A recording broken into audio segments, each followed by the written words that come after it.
Welcome to Healing Through Hair Loss, the podcast where we talk about the roller coaster ride of hair loss and our healing journey.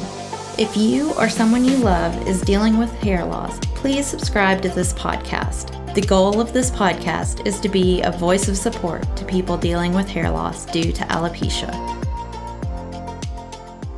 If you are watching or listening to this and you are very sensitive to hearing about suicide or bullying or any acts of violence, this might not be the episode for you to watch. So I just want to let you all know that I will be going into some pretty deep stuff. That way you have the chance to opt out if you don't feel comfortable listening.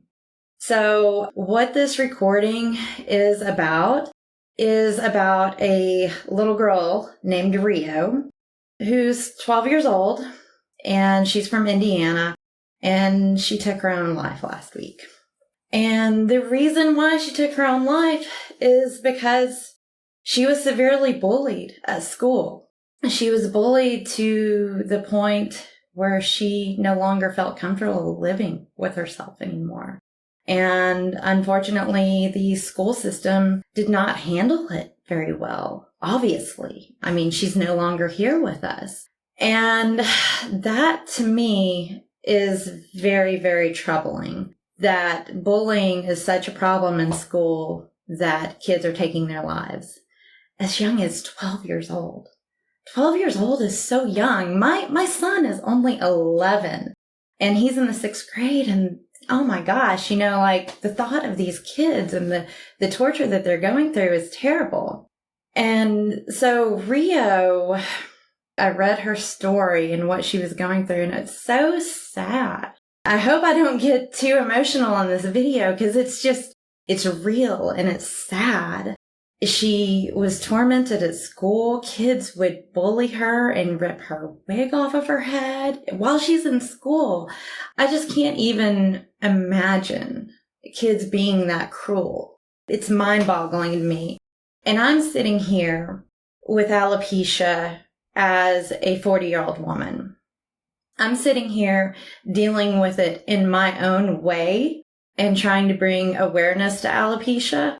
And it's hard for me some days. I mean, I'm sitting here as a fairly confident 40-year-old woman dealing with alopecia, and I have a very strong network, of support. But when I see children going through alopecia, it really pulls at my heart because I understand what children are going through at school with societal pressures. I see my kids dealing with society pressures and just friendships and all sorts of things, and they're not going through alopecia, thank goodness. But to think about children who are dealing with hair loss, going to school every day and having to face their peers, knowing that they're not confident in themselves, it's so sad to me.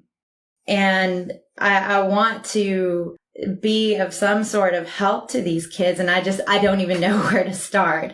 And so I guess this is where I'm starting, is I'm starting on social media, and I'm starting in the networks that I know I have access to try to bring awareness to alopecia. Now, one of the things that really bothered me with Rio's story is I looked up a little bit more to find out more about her last night. And one of the things that I found was a post from her school district telling the community about Rio and how she passed away. One of the things that bothered me the most about that post is that they posted a picture of her. It looked like probably a yearbook picture of her bald. Okay, I don't have a problem with that picture. I think that picture is amazing. I think she's adorable. She's such an adorable little girl. But what they didn't mention in that post is that she passed away due to suicide. And they didn't mention anything about her having alopecia. So when you see someone that is bald, especially a child that's bald, what's the first thing that you think? You think that they have cancer, right? If someone sees me out in public bald, and they don't know what I'm going through, I'm immediately presumed to have cancer, right? Well, that's exactly what happened with this Facebook post from Rio's school system. The people who didn't know her and know her condition, there were a lot of comments saying, oh gosh, this poor little girl, she passed away due to cancer. Because that's like what they immediately assume. And I'm not saying that there's anything wrong with people making that assumption. Of course, it's just a natural thing to assume. But I think that by neglecting to say what her condition was, that it was alopecia and that it wasn't cancer, it kind of took away from her story and what they were trying to convey in posting about her passing away. And I feel like one of the bigger underlying problems with school systems in general is that they try to sugarcoat things. I've noticed this with our own school system where we live. There have been bullying issues at our middle school. And as much as I appreciate our teachers and our administrators and our school board members, I truly believe that sugarcoating bullying and downplaying what's going on does not help a thing. I'm not saying that you need to be all dramatic about it, and make a big stink about things.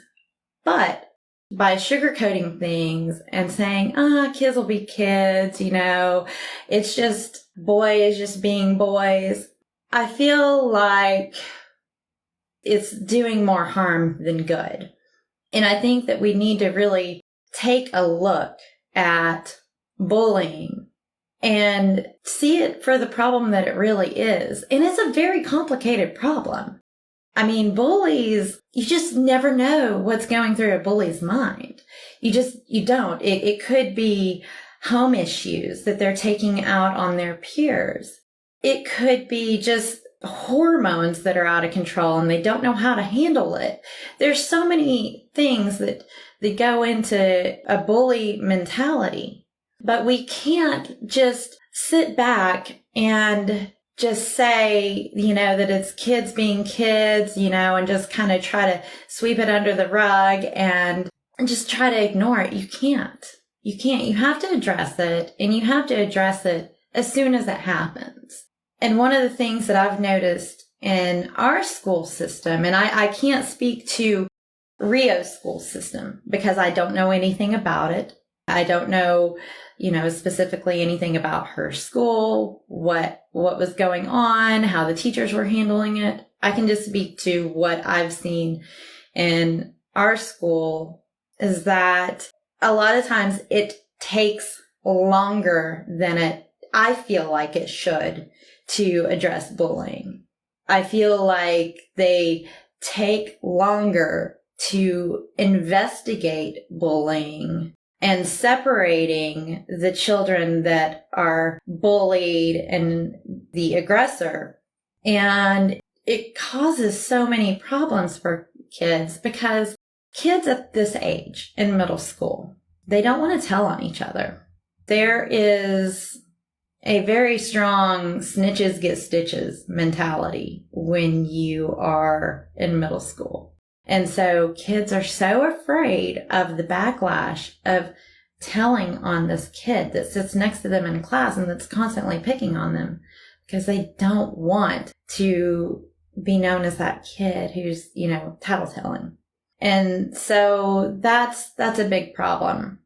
Now, one of the things that our school has recently done to try to mitigate this is they have implemented a way for kids to submit complaints online so that it's not obvious that they're going to a teacher and that they're able to report things almost anonymously. And they can report them anonymously if they want to.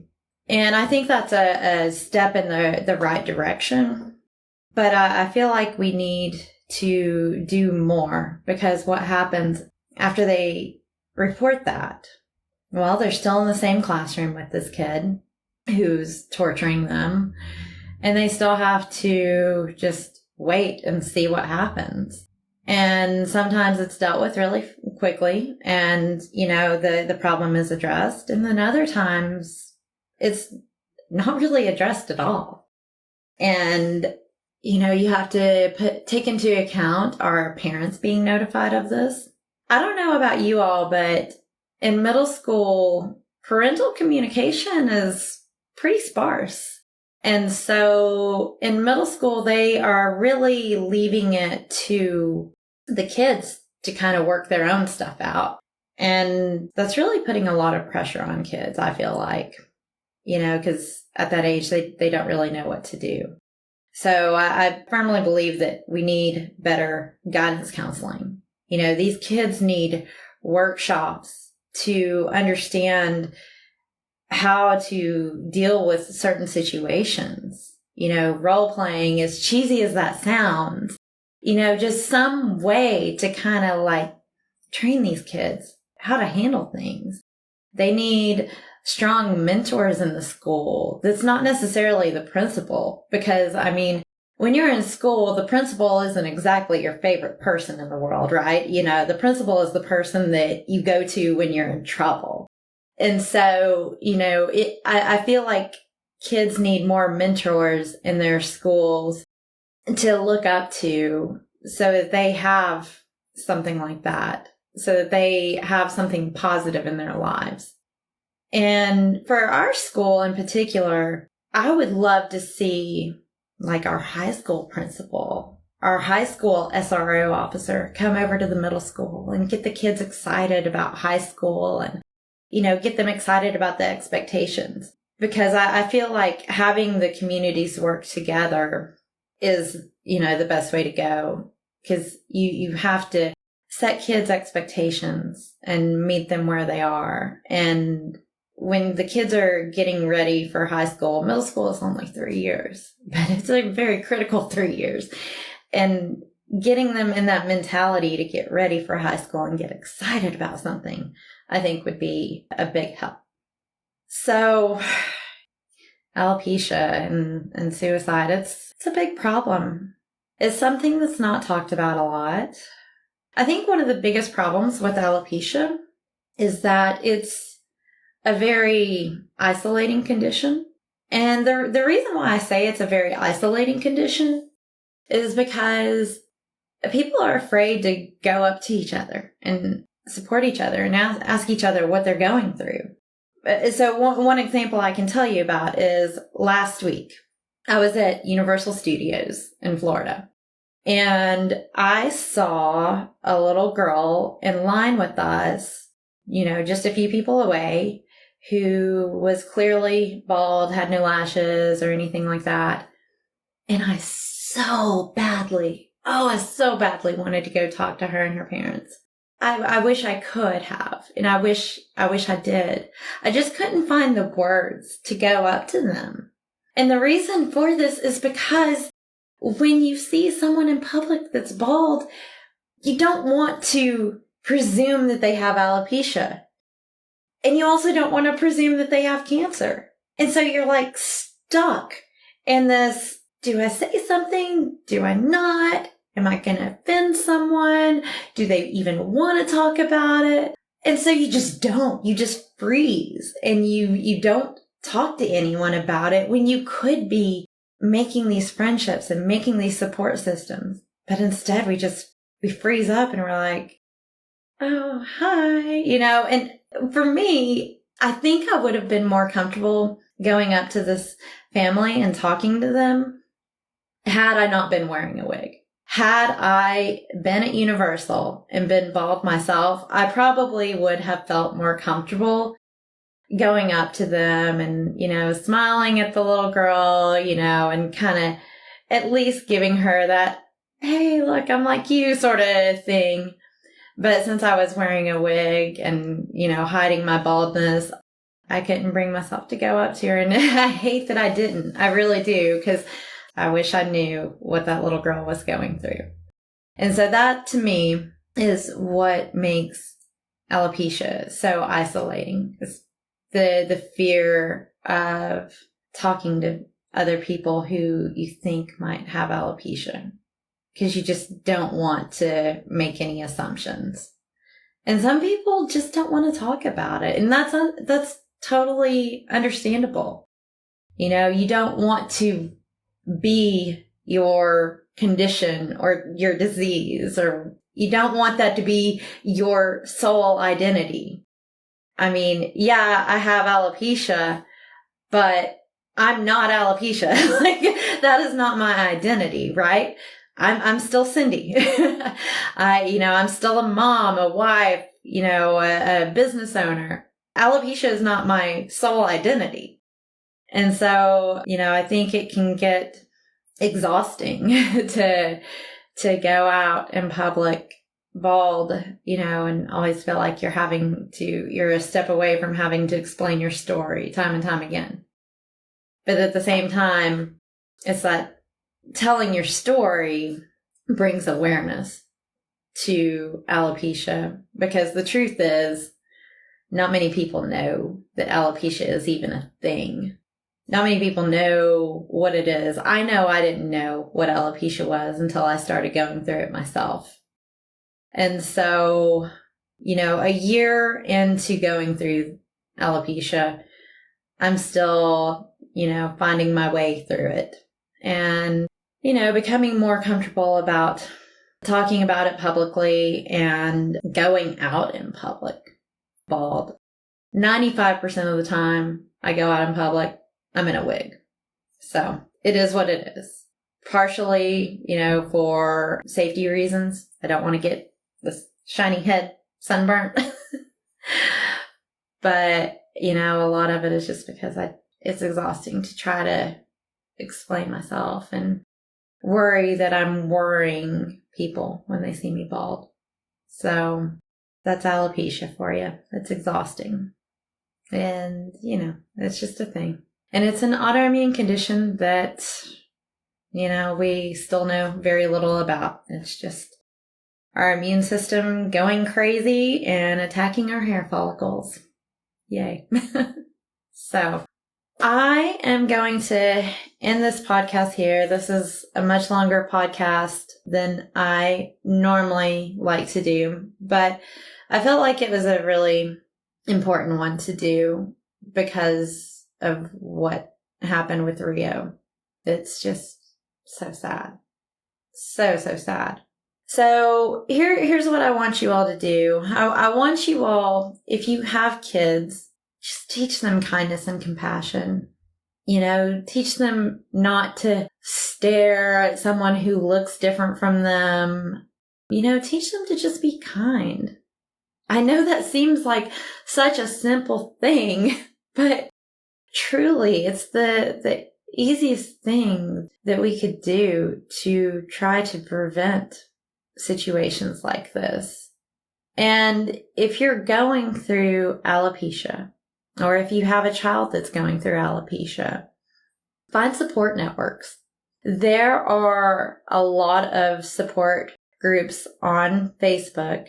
Just search for alopecia support groups on Facebook, and I'll leave some links to support groups in the comments. Search for support groups because they really are truly helpful. And when you find those support groups, talk about what you're going through.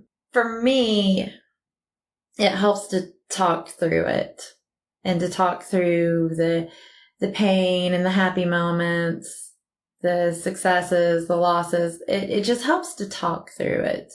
So find someone that you feel comfortable talking to about it and talk to them. And if you don't have someone that you feel comfortable talking to, my inbox is always open.